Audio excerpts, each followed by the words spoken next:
Só boa noite, vamos começar a coletiva. Por favor, celular no silencioso e uma pergunta, tá? Por veículo. Coletiva de imprensa com Léo Condé.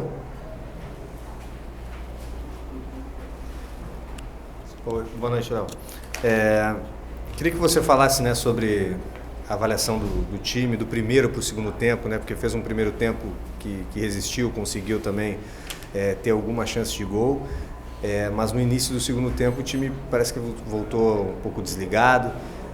E do lance também, que o Yuri reclamou bastante, né, na jogada que ele disse, que estava próximo ali de avançar, ficar cara a cara com o goleiro, e aí o auxiliar parou o jogo por causa da agressão, né, que houve lá. Eu queria que você falasse sobre esses dois assuntos aí. Obrigado. Bom, realmente um jogo onde a gente fez um primeiro tempo, no meu ver, equilibrado com o Vasco. A gente sabia que o Vasco teria muita força pelo lado do campo, com David e Rossi. Então a gente prendeu um pouco mais os laterais e tentou dificultar, jogar nas costas deles com o Janderson e o Matheus. E fortalecer um pouco mais o meio campo, né, para que a gente tivesse uma sustentação sem bola, mas ao mesmo tempo um pouco de liberdade para o Rodrigo aproximar do Alejandro. Então acho que a gente fez um bom primeiro tempo. O Vasco teve duas situações, assim como o Vitória também. Não foi, assim, digamos, um jogo muito vistoso no primeiro tempo, as duas equipes em alguns momentos errando muito, mas em alguns momentos a gente teve lucidez. Agora, infelizmente, voltamos para o segundo tempo, uma jogada de bola parada, onde a gente treina bastante, acaba sofrendo pouco, mas nos últimos jogos é algo que a gente vai ter que trabalhar mais. A gente estamos sofrendo, e o problema não é sofrer o gol, o problema é aqueles 5 minutos ali que aconteceu no Bavi, aconteceu também no jogo contra o Cruzeiro. A equipe sentiu muito aqueles 5 minutos ali, e uma jogada que a gente alertou muito, a gente trabalhou essa bola cruzada no segundo pau para o Verratti, entrando ali entre o lateral e o zagueiro, e a gente acabou possibilitando o cruzamento e não marcamos bem. Mas mesmo assim a equipe não se abateu, né? A gente fez algumas mudanças ali de ordem tática, de característica de atletas. A gente continuou vivo no jogo e começamos a criar volume, boas oportunidades de gols. O Yuri colocou uma bola na trave, depois conseguiu fazer o gol. E talvez um pouquinho mais de calma próximo da área ali, a gente teria criado até possibilidades mais claras. Mas vendo agora no vestiário, assim, lamentável o lance que os nossos atletas reclamaram, né? A gente roubou a bola, onde saiu 3-2 do Vasco, e eu acho que a orientação, que é lance promissor de gol, deixar seguir, e depois, se fosse o caso da expulsão, avaliava, né? Eu não vou nem questionar. Dentro do que a gente viu da filmagem do nosso analista, eu acho que não era lance para expulsão, mas enfim, é discutível. Mas eu acho que deveria deixar o lance seguir, que era um lance promissor de gol, e no entanto o Bandeirinha parou o lance na hora. O Klaus tinha deixado seguir, o Bandeirinha parou o lance e já orientou para expulsão.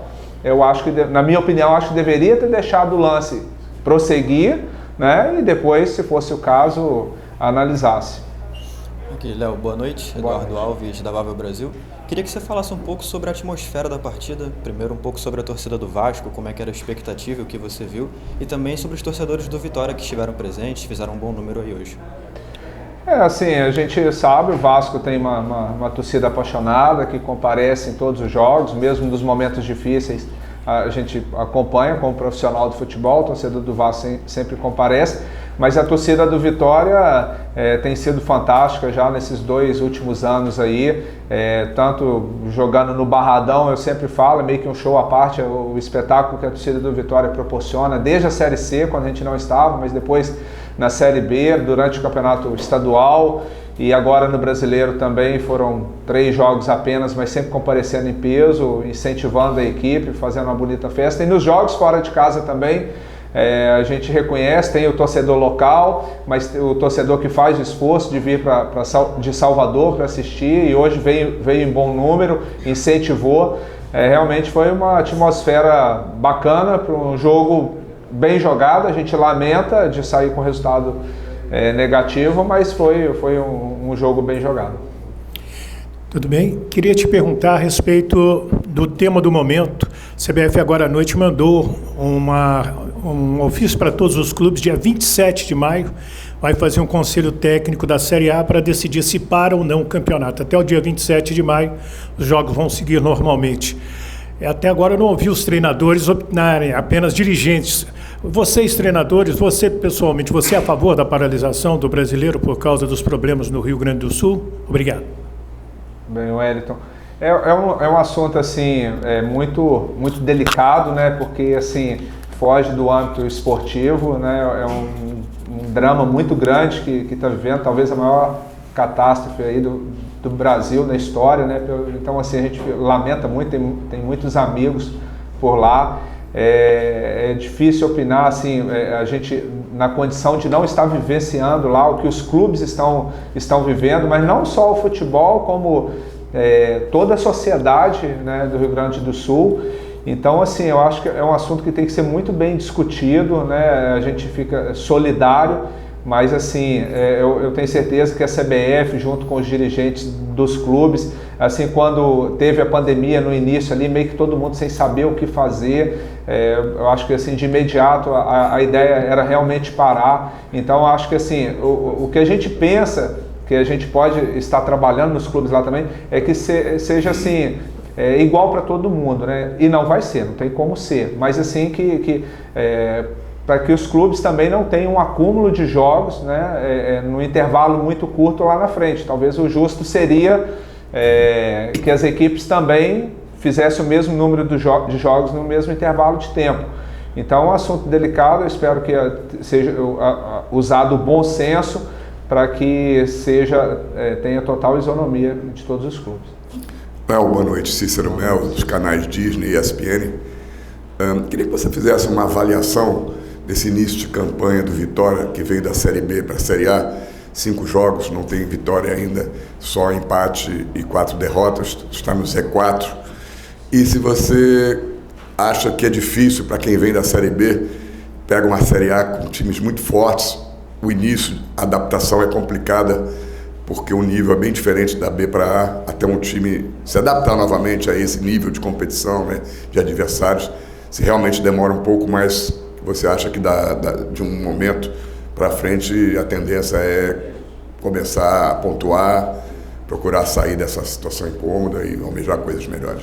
Boa noite. Boa noite. Exatamente, assim, a expectativa é essa. A gente já sabia do grau de dificuldade da competição, né? O grau de investimento acaba sendo com certeza menor, as equipes estão subindo da B, tem um investimento menor. Assim, a gente também teve uma tabela um pouco pesada nesse início, essa é a realidade. Pegamos assim Palmeiras e São Paulo em casa, tivemos o clássico e saímos para Cruzeiro e Vasco. Não tem jogo fácil na Série A, essa é a grande verdade. Mas assim, uma tabela assim, um pouco pesada. Mas assim, a gente acredita que eu lamento muito o jogo contra o Cruzeiro, que a gente fez um jogo muito abaixo. Mas os outros jogos, a gente conseguiu fazer jogos assim mais parelhos, mais equilibrados contra o Palmeiras. Eu acho que hoje também contra o Vasco, o próprio clássico também, que a gente estava vencendo por 2-0 e acabou sofrendo os gols. E ao longo da temporada a gente conseguiu nos clássicos lá no Bavi, a gente fez 5 jogos, vencemos 2, empatamos 2, ganhamos do Fortaleza fora de casa também na Copa do Nordeste. Então eu acredito que a expectativa é essa, que a gente possa virar essa chave o quanto antes. Eu estaria, assim, é claro que a gente está preocupado, mas estaria muito mais preocupado se caso a gente estivesse jogando muito abaixo dos adversários. Assim, eu acho que a gente está tendo momentos nos jogos que a equipe tem deixado um pouco a desejar. Mas, de um modo geral, a gente tem conseguido fazer assim, alguns jogos equilibrados. Então, a gente espera agora, retomando diante do nosso torcedor, se não parar o campeonato, a gente possa, na próxima partida contra o Atlético Goianiense, enfim, conseguir essa primeira vitória. Obrigado. Fábio Almeida, Rádio Celso, canal PH da Notícia. Léo, o Vitória não está tendo tanta sequência de jogos, mas tem sofrido fisicamente jogadores lesionados constantemente. Por que essa baixa no preparo físico? Eu não acho que a gente tem sofrido fisicamente, não. A gente terminou o jogo, quase todos os jogos, a gente tem terminado dentro de um nível acima do adversário. O que pesou assim, na última partida contra o São Paulo, a gente teve um atleta expulso com 6 minutos de jogo, o campo todo encharcado, um jogo pesado, todos os jogadores tiveram que correr meio que dobrado, então acabou isso ocasionando a lesão do William. O Lepo hoje ele saiu porque sofreu um trauma, isso não tem como evitar. Eu acho que essa não é a principal questão dos resultados adversos. Tássio Caldas, BNews. O Vitória até jogou bem, teve boas chances, mas pecou na qualidade da finalização e na solução das jogadas no último terço do campo. Mesmo com muito trabalho no dia a dia, essa deficiência continua. Há alguma outra solução para o Vitória ter mais qualidade nesse terço do campo e, consequentemente, marcar gols nessa Série A? Continuar trabalhando é algo que a gente realmente tem nos preocupado, mas assim, os jogos, como eu falei, são jogos difíceis, a gente tem enfrentado bons adversários, com bons marcadores, tudo isso são questões que realmente dificultam, mas a gente também buscar dentro do próprio elenco soluções. Guma Guedes, Itapuã FM e Panorama Rubro-Negro. Condé, o número de gols e finalizações do Vitória caiu nesta Série A. Daniel Júnior, que nem foi relacionado para esta partida, não seria uma opção para tentar melhorar esses números? É normal, assim, quando o resultado não vem, sempre buscar a solução em algum atleta que de repente não vem entrando nesse momento. O Daniel vai ter sim mais oportunidades. Hoje a gente fez a opção de iniciar com o Matheus, trouxemos o Jean Mota, que também entrou bem durante o jogo. E com o andar da competição, naturalmente não só o Daniel, como o próprio Pablo, que também é da posição, daqui a pouco vai ter sua oportunidade também. Marcelo Góes, Rádio Sociedade da Bahia e Portal à Tarde. Léo, você vive seu pior momento no comando técnico do Vitória. Até o momento, 1 ponto em 15 disputados. Qual mensagem passar para que a torcida volte a confiar que o time tem a capacidade de se recuperar na Série A?